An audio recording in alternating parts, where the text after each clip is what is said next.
دو کمپانی که قریب از صنف یکیشون با هم زیدند. کمپانی ردمی و کمپانی سامسونگ. میتونیم که با واسطه دو انگشت از نوارمینی هم یک پلاژن ادنا و پلاژن دیگر از نوارم دو پلاژن را استفاده کنیم. چخیل. و ما باشیم دو مدل دو سمارت فون را ویبر کردیم که ایجاد صفات با صفات و ایجاد نرخ باشه ارزانه. سلام علیکم دوستان، امروزه ابزار کوتاه درباره سامسونگ گالاکسی A16 و ردمی نوت 14 میروه که با شما خاطریت گپ زده نرخ نواش با شما خبر میرسانم. ای کامپلکت تلفن رو سر میکنیم. تلفن سامسونگ گالاکسی A16 در داخل کامپلکت تلفن فقط کابل تایپ سی و تایپ سی و ایگولکا برای سیم کارت برآوردن دارد. تمام. ای همینوسی سامسونگ همین که در داخل کامپلکتش فقط کابل میشود. چیخول، استیکلو، بلوکیتنش شما متاسفانه ادل خریداری میکنین. و ردمی باشه ردمی نوت 14 پشتی ایجاد نرخ هردش یک نرخن نک ردمی نوت 14 защитная пленка چیخول блоки силсевата кабел و ایگولکا برای سیم کارت برآوردن داره که دیگه در تلفن یگان چی دیگر از خود نمیکنین. حساب دیزاین باشه سامسونگ گالاکسی A16 پشتش پلاستیک، корпусش همش پلاستیک میشود و ماتریال корпусش فانوسی مات میشود. تلفن دارای سه تا کامera، یک تا سپیچکا و جای ضرورت یک باشه تایپ سی. اگر ناوشنیک безпроводной اگر استفاده کردنی باشند جای ناوشنیکش هم تایپ سی میشود. تلفن باشد دارای دو سیم کارت میبره، یعنی که دو سیم کارت اگر میشود تلفن و چخیل دیزاینش وقتی در کامنتر با که دیزاین تلفن با نرخ خودش میارزد یا که نمیارزد. ردمی نوت 14 باشد. ردمی نوت 14 هم корпусش پانی پلاستیک میشود. پشت تلفن ماتوی، سه تا کامera و یک تا سپیچکا داره. جای ضرورت تلفن تایپ سی، جای ناوشنیکش обычный جای ناوشنیک داره و کلونکای ردمی نوت 14 باشه استرودینامیکا همه طرف بولو همه طرف پایان میخونه تلفن را. و تلفن باشه این تلفن هم دو سیم کارت اگه میشود.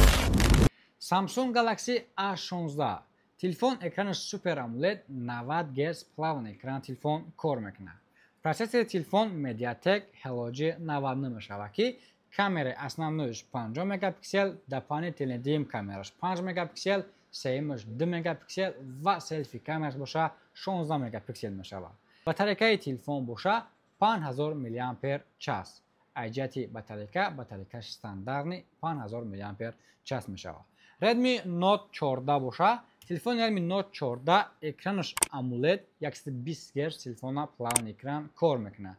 پروسسور تلفن медиатек Helio G90 Ultra میشود که کامera основнойش 108 مگاپیکسل، 2 مگاپیکسل و 2 مگاپیکسل дополнительная کامera داره.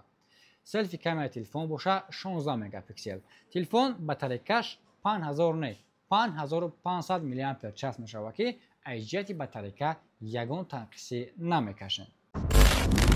ایجاد پامد اگر گیریم سامسونگ گالاکسی A16 دارای پامد 4 به 128 6 به 128 و 8 به 256 میشود. ردمی نوت 14 باشه 6 به 128 8 به 128 و 8 به 256 میشود.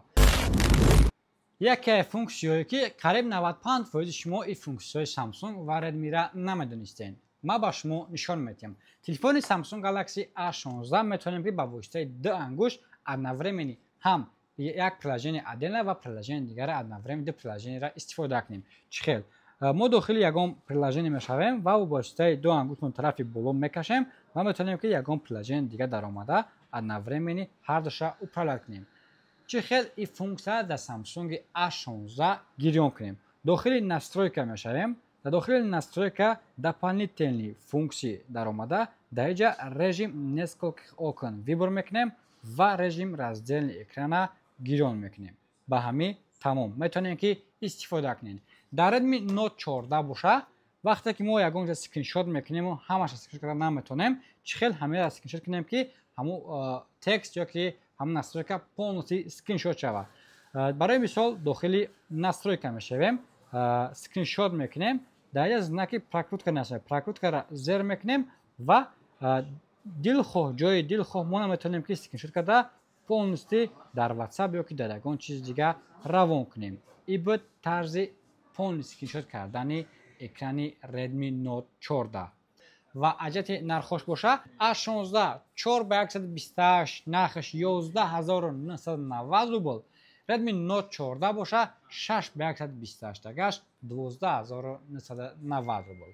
агар ай дига памятош нархоша бохабар шидан хоҳен метавонед ки телеграм канали Realfon Москваро пайгирӣ карда ай ҳамаи нархи навои телефонҳо бохабар шавед. телефонҳои Redmi Note 14 ва телефонҳои Samsung Galaxy A16 дар наличи ҳастанд. шумо метавонед ки ин магазини Realfon харидорӣ кунед бо нархи арзон. агар ба шумо дастафа кардан хоҳед, дастафа ба тамоми шаҳру областҳои Россия ва тамоми шаҳру ноҳияи Тоҷикистон дорем. дохили Москва да бошен то пеши метротона дастафа хоҳем кард. адресҳои мо дар шаҳри Москва, метро Бутырская, торговый центр Зелёный ва магазини Realfon.